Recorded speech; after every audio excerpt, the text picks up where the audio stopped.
మేలులు మాత్రం ఎన్నైనా పొందుకోవాలనుకుంటాం. ఇంకా ఇవ్వయ్య, ఇంకా ఇవ్వు, ఇంకా ఇవ్వు, ఇంకా ఇవ్వు, ఇంకా సరిపోవట్లేదు.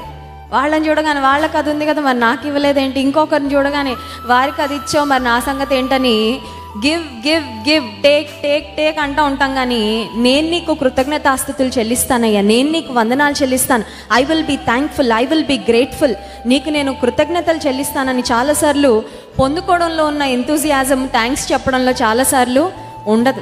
కానీ దేవుని బిడ్డలంగా మనం ఎక్కువ స్తుతించాలంట. హల్లెలూయా.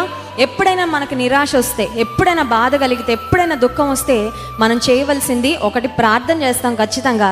దాంతోపాటు ఏం చేయాలంటే స్తుతి చేయాలి. స్తుతి మన స్థితిని ఎప్పుడైనా దుఃఖం అనిపించినప్పుడు, వేదన అనిపించినప్పుడు, ఎవరైనా తిడుతున్నప్పుడు, ఆ ముందు రోజే నువ్వు నా బెస్ట్ ఫ్రెండ్ అంటారు కొంతమంది, నెక్స్ట్ రోజు అంటారు నీకు నాకు పడదు, ఇంకా నీకు నాకు కుదరదు అంటారు. అలాంటప్పుడు దేవా, ఎవరు విడిచిపెట్టినా నువ్వైతే విడిచిపెట్టవే. చాలాసార్లు